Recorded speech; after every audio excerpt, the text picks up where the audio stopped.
This is a memory of one of the most disturbing cases in U.S. history. Welcome. Before we start, please leave a comment below telling us where you are watching this and what time it is right now. We want to know where these written accounts go and when they go there, whether it's during the day or at night. The valleys and ridges of northern Alabama still held secrets that white settlers hadn't heard in the fall of 1843. The Cumberland Plateau's rough terrain, with its thick forests and steep ravines, had become both a safe place and a prison for one man. His name would be spoken with both fear and awe.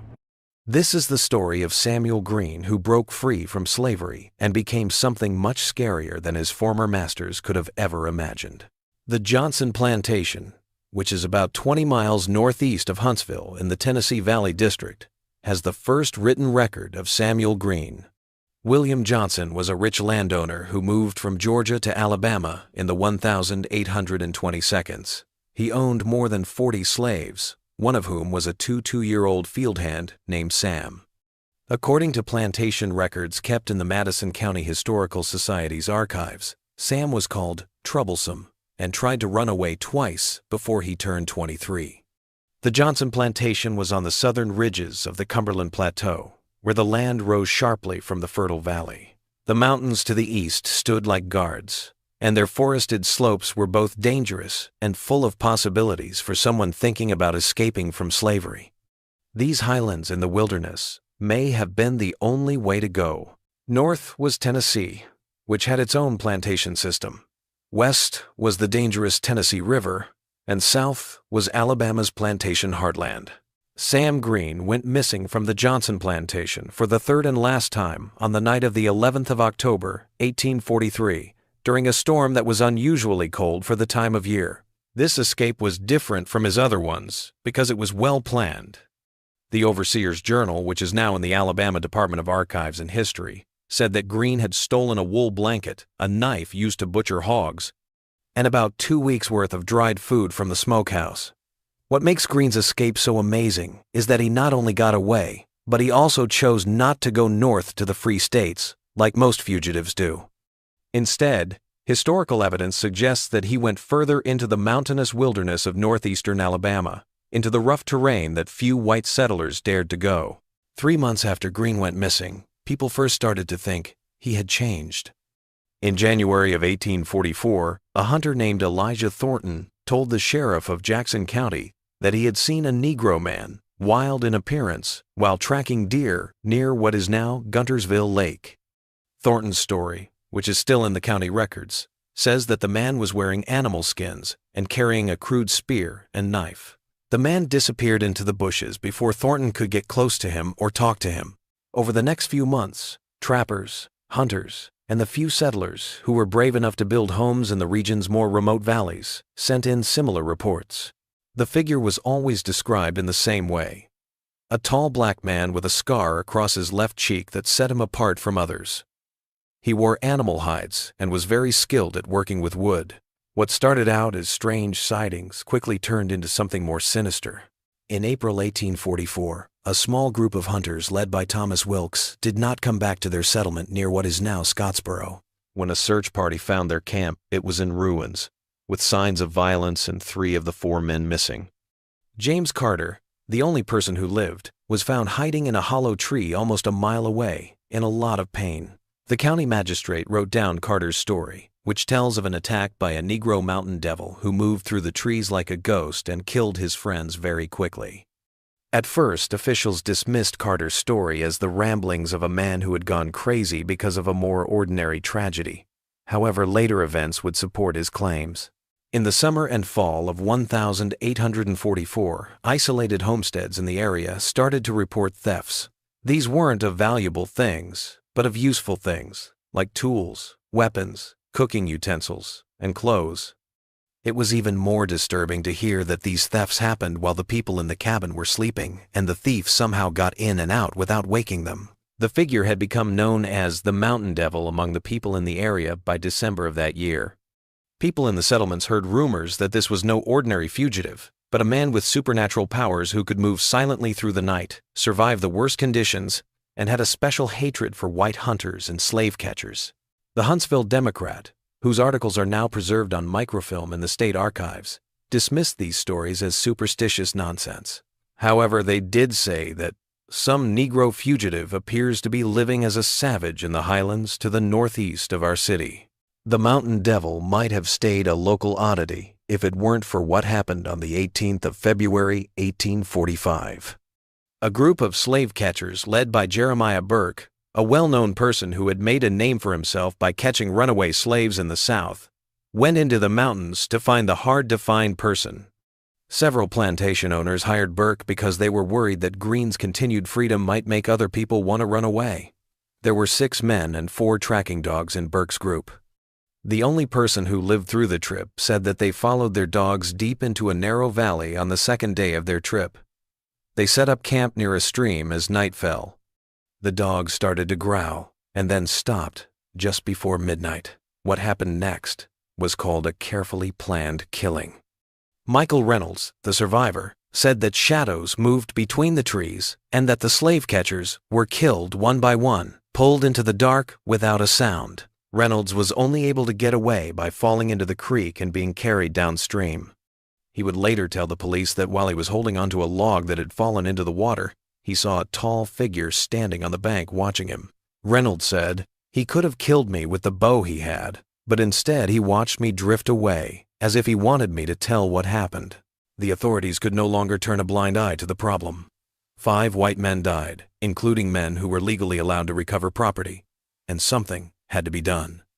In March 1845, Governor Benjamin Fitzpatrick gave the go-ahead for a militia mission into the mountains to find or kill the fugitive, who was now known in official letters as Samuel Green. The expedition, which had 40 armed men and was led by Captain William Hole, searched the mountains for 3 weeks. Their journals tell of a frustrating search for a ghost, finding abandoned camps that were still warm from recent fires, finding caches of stolen goods hidden in caves, and sometimes seeing a figure in the distance that would disappear before they could get close. On the 18th day of their search, the militia found something that would make Green a legend in the area. In a remote valley, they found what looked like Green's main camp, a complex building that was partially built into a cliff face and had a natural cave inside, but was expanded with wooden walls and a thatched roof. They found a lot of weapons inside, including 3 rifles with ammo, a lot of knives of different sizes, a few spears, and a bow with arrows. The personal items of at least 7 men who had gone missing in the area in the past year were even more disturbing. The most disturbing thing was a journal that Green seems to have written himself. The journal, which was written on paper stolen from different places and bound with animal skin, showed that the man was very literate and very hateful. Green wrote about his time on the Johnson plantation, going into great detail about the abuse he had seen and experienced. He wrote about his previous attempts to escape and the punishments that followed. He also wrote about how he changed in the wilderness. "In these mountains I have become what they feared, no longer a slave, but a demon of their own making. What mercy did they show? So shall I show the same." The journal also showed that Green hadn't been alone in the wild. He had met and made friends with at least 2 other fugitives, but he never said their names. He called them brothers in bondage. Together, they had come up with a way to survive in the harsh mountain environment by hunting, gathering, and stealing what they couldn't make themselves. Captain Holtz's militia looked for Green and his friends for another week, but they couldn't find them. It looked like Green had left his camp and gone deeper into the wilderness when he found out the militia was in the mountains. The expedition went back to Huntsville with the journal and other proof, but they didn't catch their target. After the militia expedition, it seemed like the Mountain Devil's activities slowed down. There were fewer reports of thefts or sightings for the rest of 1,845, which led some to think that Green had finally run away to the north or even died in the wild. In January 1846, this time of relative calm came to an end in a big way. William Johnson, Green's former boss, was found dead in his study on the night of January 7th. The situation was strange. The house was locked from the inside. Nothing was stolen, and Johnson's body had only one wound, a handmade arrow through his heart. There was a folded piece of paper on his desk with a message written in a careful hand. Justice comes even to the mighty. Remember Samuel Green? The murder of a well-known plantation owner in his own home shocked the whole area. A second expedition was planned, and it was bigger than the first. It had more than 60 armed men and a few professional trackers who had come from as far away as Tennessee. This time they were told not to bring the fugitive back alive. The expedition left on the 20th of January 1846, sure that they would be able to do what the first one couldn't because they had more people and the winter weather made more of the landscape visible. They would come back in 2 weeks, but with 17 fewer people. Survivors said that Green and his allies used their deep knowledge of the area to carry out a campaign of systematic terror. The fugitives split up groups of militia, led them into ambushes, made fake trails, and attacked at night when it was hardest to see. One very scary story tells of 6 militiamen camping in what they thought was a safe place, only to wake up and find 2 of their friends missing and a message carved into a tree. You hunt a man who learned to hunt from watching you. Major Thomas Bradford, the leader of the expedition, ordered a retreat after losing more than a quarter of his men without even seeing Green. In his report to Governor Fitzpatrick, he said, "We are not facing a man but a ghost who knows these mountains inside and out. He strikes and disappears. My men are afraid to go into the deep valleys or thick forests because they think death is waiting for them in every shadow. I cannot in good conscience keep risking their lives in what seems to be a pointless search." The story of the Mountain Devil grew for the next year and a half. Even though direct attacks happened less often, Green's presence was always felt in the area. People who traveled said they saw crude warnings carved into trees along mountain paths. Slave catchers turned down jobs that would have taken them to the highlands. Cherokee Native Americans who lived in the area, even though they were forced to leave in the 1,830 seconds, talked about a spirit of vengeance that protected people who were trying to escape slavery. The number of successful escapes from plantations in northern Alabama rose dramatically during this time, which is probably the most important thing. There is no direct evidence that Green was involved in these escapes, but oral histories from descendants of people who were formerly enslaved in the area suggest that Green and his friends ran a basic network that helped fugitives get through the mountains and avoid capture. In August 1847, Samuel Green was last seen and confirmed. A group of surveyors who were working close to what is now the Alabama-Georgia border saw a man who looked like Green. They say that he came up to them openly and didn't have any weapons. Edward Mitchell, the leader of the party, later wrote that the man said his name was Samuel Green and talked to them calmly for almost an hour. Mitchell said that Green had been through a lot in the wilderness, but it hadn't made him weaker. He said that Green's speech was clear and that he spoke with the confidence of a free man, not the caution of a fugitive. Green reportedly told the surveyors that he was getting ready to leave Alabama, which is the most surprising thing. Mitchell said, "I have made these mountains remember me. Now I go to find out what freedom really means." It's not clear if Green really did escape north, as he told Mitchell he did. After 1847, there are no more confirmed sightings or events linked to him in historical records, but his story lived on. During the 1,850 seconds, plantation owners in northern Alabama kept saying that their enslaved workers told them stories about the Mountain Devil, a free man who lived in the woods and punished people who abused their power. During the Civil War, when Union troops were in parts of northern Alabama, some officers wrote in their journals that they heard stories from locals about the Black Phantom of the Mountains, a ghost that had scared people in the area years before. In 1864, Union Captain James Woodson wrote that he had met an old Cherokee man who said he had sheltered Green in the last days before he left the area. This story says that Green did go north and ended up in Canada. The historical record does not offer a conclusive resolution to Samuel Green's narrative. The line between fact and legend has become less clear over time, just like it has for many people who are at the crossroads of history and folklore. What is still clear, though, is that for almost 4 years, an escaped enslaved man not only survived in one of the hardest wilderness areas of the American South, but he also changed from being hunted to being a hunter, from being property to being a ghost, and from being an object to being a legend. The mountains in northern Alabama are still there, but highways and towns now cross their valleys and ridges.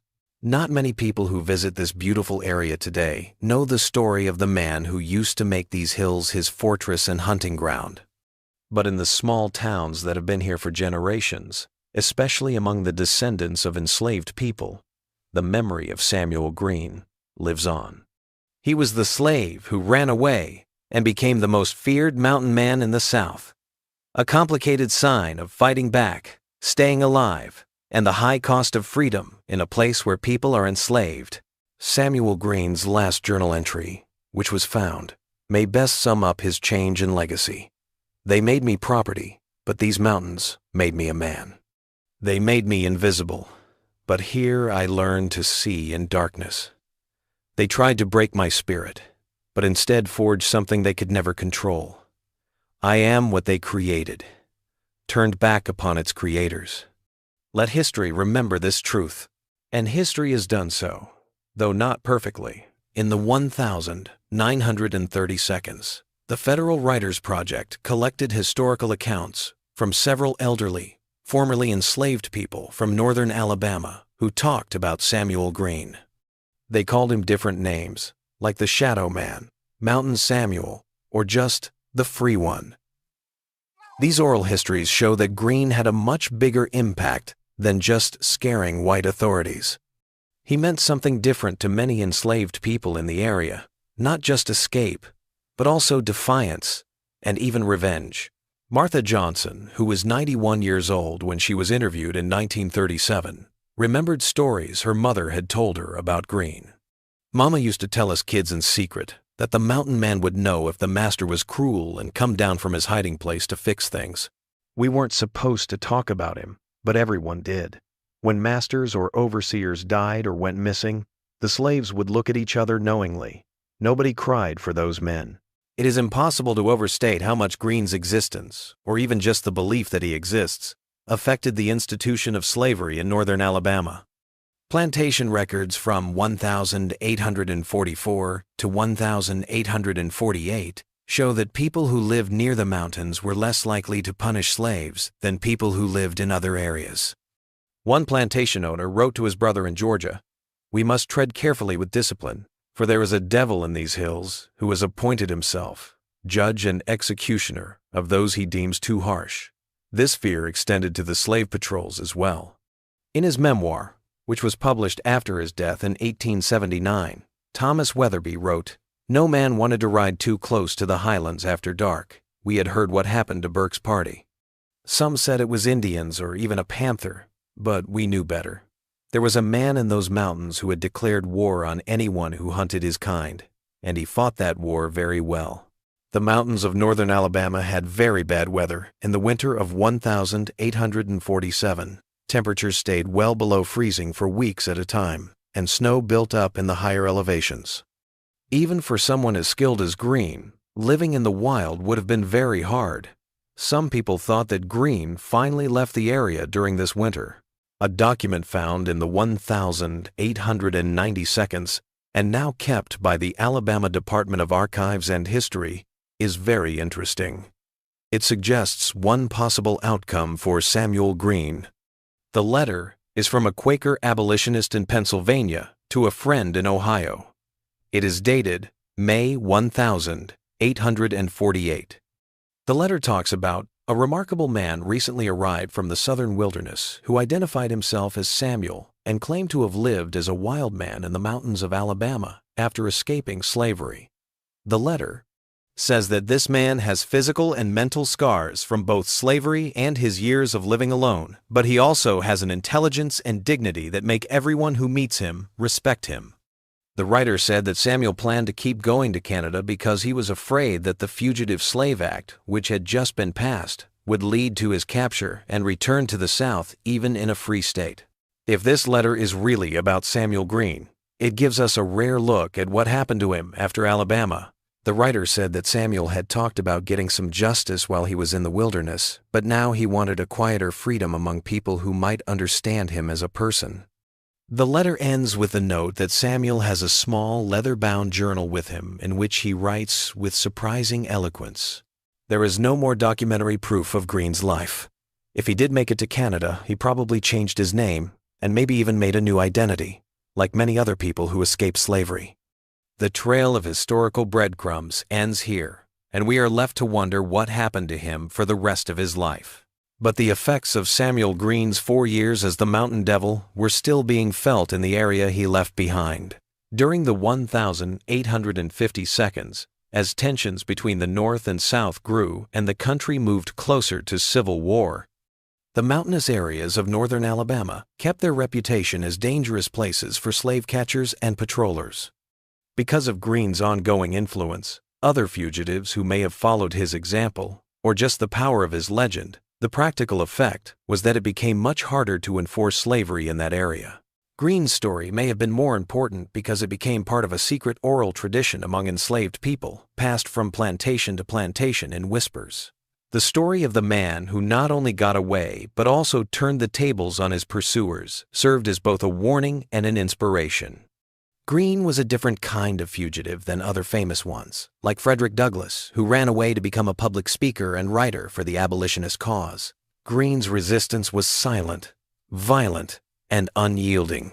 In 1862, when Union forces started to take over parts of northern Alabama during the Civil War, some commanders noticed something strange.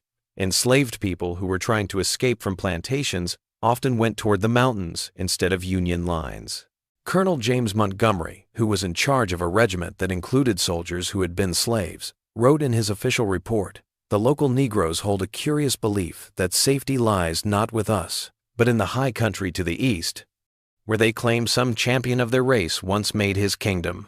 This idea was so common that Union officers started sending guides into the mountains to lead these fugitives to their lines instead. Sergeant William Jackson, who used to be a slave, was one of these guides. He talked to the people he met. They talk about a man named Green as if he were still there, watching over those mountains. He wrote, "I tried to tell them he's long gone, if he ever existed at all, but they believe it." The story of Samuel Green changed as the war went on and slavery lost its grip on the South. During the uncertain and often violent time of Reconstruction, stories about the Mountain Devil changed in many ways. Green became a symbol of resistance and self-determination for the newly freed black people in northern Alabama. For a lot of white people, especially those who lost power and privilege when the Confederacy lost, he was the worst thing they could imagine happening to them.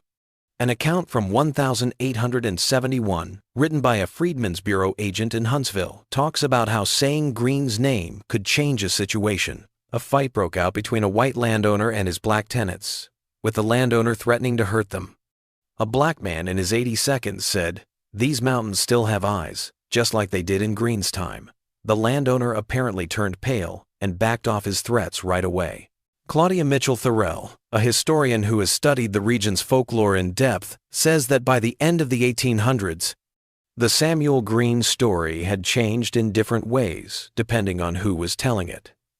She writes that in white communities, Green was seen as almost supernatural, like a bad spirit that attacked without warning.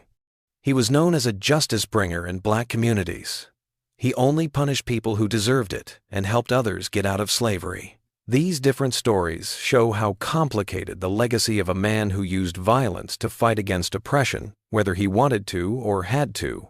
The real Samuel Green, as far as we can tell, was neither a demon nor a saint. He was a man shaped by the harsh institution he left and the harsh wilderness that became his home. His actions were certainly retributive, but they were not random. There are no records of Green attacking women or children, and even some white men like the surveyor Edward Mitchell said they had peaceful meetings with him. Archaeological work in the 1,990 seconds added a new layer to the Green story. A group from the University of Alabama looking into prehistoric Native American sites in the Cumberland Plateau region found the remains of a small cabin built into a rock overhang that was protected. Carbon dating of charcoal from the fire pit suggested that people lived there in the middle of the 1,840 seconds. The artifacts that were found included handmade tools, modified weapons, and, most interestingly, a metal button that looked like the ones used on clothes at the Johnson plantation in the 1,840 seconds. It's not possible to say for sure that this was one of Green's hideouts, but the time and place match up with what we know from history. In her report, Dr. Margaret Wilkinson, who led the excavation, said, The ingenuity displayed in this dwelling's construction speaks to someone with remarkable adaptability and knowledge of wilderness survival techniques. The site also had a view of one of the few trails that led into that part of the mountains, which suggests that the person who lived there was concerned about being seen. By the beginning of the 20th century, the story of Samuel Green was mostly forgotten, kept alive only in family histories and local stories. The quick growth of industry in parts of northern Alabama, especially around Birmingham, brought in new people who had nothing to do with the area's past before the Civil War. Mining operations, logging trails, and eventually paved roads were increasingly crossing the mountains that had once been Green's home. But Green's memory lived on in some communities, especially those founded by people who had been enslaved and their descendants. Church records from a small African Methodist Episcopal church near Scottsboro talk about annual gatherings on January 7th, the anniversary of William Johnson's death. These gatherings were simply called Remembrance Day. According to older members who were interviewed in the 1,970 seconds, these gatherings were held to remember the day justice came to the wicked master, which is a clear reference to Green's most dramatic act of revenge. As the civil rights movement brought new attention to America's history of racial oppression and resistance, scholars began to look at stories like Green's again that had been mostly left out of official histories. The limited documentary evidence complicated the establishment of definitive conclusions. However, the uniformity of oral traditions among various communities substantiated the central narrative. An escaped enslaved individual resided in these mountains and emerged as a symbol of both fear and hope. Dr. Benjamin Turner, a historian at Howard University who has studied the Underground Railroad a lot, puts Green in a group he calls Wilderness Maroons. These are people who ran away from slavery and made hidden communities in the South instead of trying to get to the northern states. Turner writes, "While Green seems to have mostly worked alone or with very few people, his strategy is similar to that of larger maroon communities in the Great Dismal Swamp of Virginia and North Carolina, or in the bayous of Louisiana. These were people who didn't just escape slavery, they made their own spaces of black freedom, deep within slave territory. In Tennessee, which is next door, something strange happened in 1969 when a graduate student researching her family history interviewed an old woman named Sarah Jenkins. Jenkins, who was 97 at the time, said that her grandfather had been friends with the mountain man of Alabama. Jenkins says that her grandfather, William, ran away from a plantation in Georgia around 1845 and traveled west until he met Green in the highlands. Grandpa William said this man Samuel taught him how to live in the wild, Jenkins remembered. He taught him how to move without being seen, how to find food, and how to make weapons from what the forest provided. They lived together for almost 2 years before Samuel decided to go north. Grandpa chose to stay in the mountains until after the war, then came down and found my grandmother. If Jenkins's story is true, it gives us a rare look at the community aspect of Green's life in the wild. It suggests that Green may have been a mentor to other fugitives, teaching them the survival skills he had learned, even though he was thought to be a lone ghost. This fits with what Green wrote in his journal about brothers in bondage and backs up the idea that he helped other people escape. We may never know for sure what really happened in Samuel Green's life and death. Like many other people who lived in slavery, there isn't much information about his life until his actions force their way into the historical record. Even then, a lot of the stories come from people who were afraid of him or hunted him down, not from him directly. The journal he left behind at his camp is the closest thing we have to a first-person account, but it only tells part of his story. It's clear, though, that Samuel Green did something amazing for a short but important time. He changed the balance of power in his time and place. He made a place where white authority couldn't reach black bodies, even though they were supposed to be in charge of them. In fact, those who tried to assert that authority did so at their own risk. His kingdom was the mountains, where he was not property but a king. As the 20th century turned into the 21st, people became more interested in Green's story again. A small exhibit about the legend of the Mountain Devil was set up at a regional museum in Scottsboro. It included artifacts from the time and maps of the area where he was thought to have lived. A historical marker was put up in 2009 near where one of his camps is thought to have been, but the text makes it clear that the story is more of a local legend than a confirmed fact. More importantly, descendants of enslaved people who worked on plantations in northern Alabama have started to gather and keep family stories about Greene. A reunion of families with ties to the area in 2017 included a session just for these oral histories. Samuel Greene is part of our heritage of resistance, said James Washington, one of the organizers. It doesn't matter if every story about him is literally true. What matters is what he stands for. The refusal to accept bondage, the determination to be free, and the courage to fight back when necessary. The mountains have changed since Greene's time. Vacation homes and state parks now stand where there used to be a lot of trees. Trails that were once only known to animals and the occasional brave hunter are now marked on maps and used by thousands of hikers every year. But in some remote valleys, especially in the deepest parts of the Cumberland Plateau, you can still feel some of what Greene must have felt: the loneliness, the challenge, and maybe even the freedom. Deborah Coleman, a park ranger who has worked in the area for more than 20 years, says that she sometimes meets people who come to see the Greene legend. They want to walk where he walked, she says. Some come out of historical interest, others because they see him as a hero. A few even claim to feel his presence still in these mountains. Coleman herself is skeptical of supernatural claims, but acknowledges the power of the story. When you're deep in these valleys, especially as night falls, it's not hard to picture how a man who knew this area could move like a ghost, appearing and disappearing at will. Even now, with all our technology and marked trails, people get lost up here. In Greene's time, these mountains would have been the perfect fortress for someone who wanted to stay free. Samuel Greene's story has gotten a lot of attention from people who study Black survivalism in the last few years. This is the term for the skills and strategies that African Americans have developed to stay alive in dangerous situations. Dr. Monica Richardson, who studies this area, thinks that Greene is an important case to look at.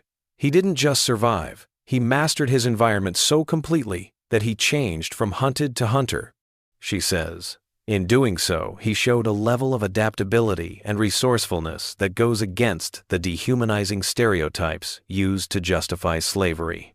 Scholars have also been interested in the psychological side of Greene's influence. Dr. Terrence Watson, a historian of slave resistance, says that Greene's biggest accomplishment may have been the fear he instilled in those who enforced the slave system. Watson writes that Greene attacked the foundational premise of slavery, that white authority was absolute and uncontestable.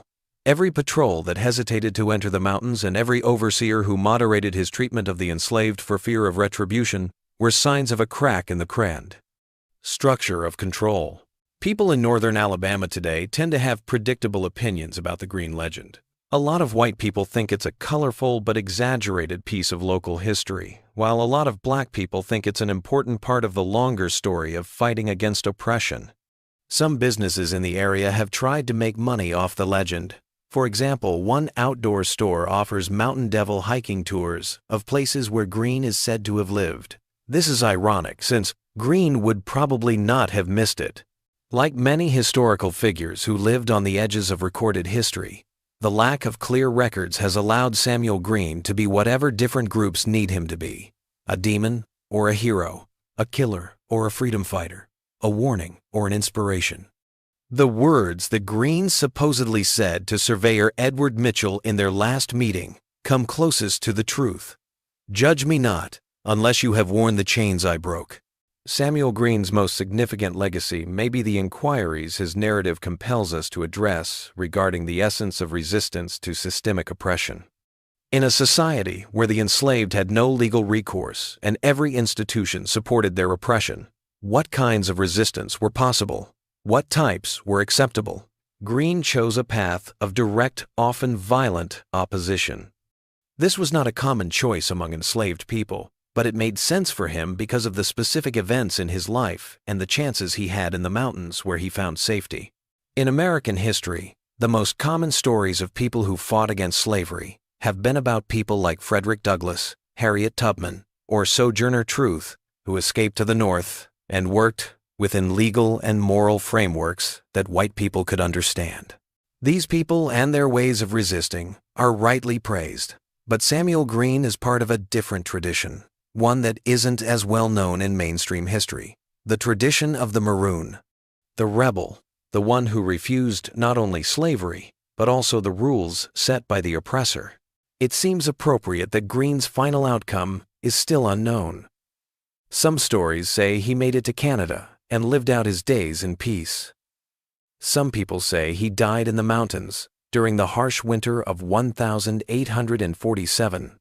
Others say he never really left, that he stayed in his wild home, getting older in the valleys and ridges he had come to know so well. This vagueness keeps his story from coming to an end and keeps it open-ended, just like the larger American struggle with the legacy of slavery itself. In the end, Samuel Green, the slave who ran away and became the most feared mountain man in the South, becomes neither a myth nor a fully documented historical figure. Instead, he is a figure whose existence is supported by enough primary sources to be undeniable, but whose deeds and final fate are still unclear enough to keep people interested. His story reminds us that there are still many parts of the history of American slavery and resistance that are not fully known, many voices that are not fully heard, and many acts of defiance that are not widely known. The mountains in northern Alabama have been there for thousands of years, quietly watching as people have acted out their dramas in the forests and valleys below. The story of Samuel Green stands out among these because it shows how one man was able to turn a harsh wilderness into a weapon against those who had taken his body and labor. People who visit these highlands today and look out over the seemingly endless ridges that fade into the distance might wonder, what other stories do these mountains hold? What other acts of bravery, desperation, or defiance are only known to the old trees and stones? And what would Samuel Green think of the world that his short but important rebellion helped to make? The last thing Green wrote in his journal was, "I came to these mountains as a fugitive, running from what I was told I must be. I leave them as a man, sure of who I really am. Whatever awaits me beyond these ridges, I carry this truth within me, as immovable as the mountains themselves. I was born a slave, but I will die free, in body and in spirit. Let those who come after know it can be."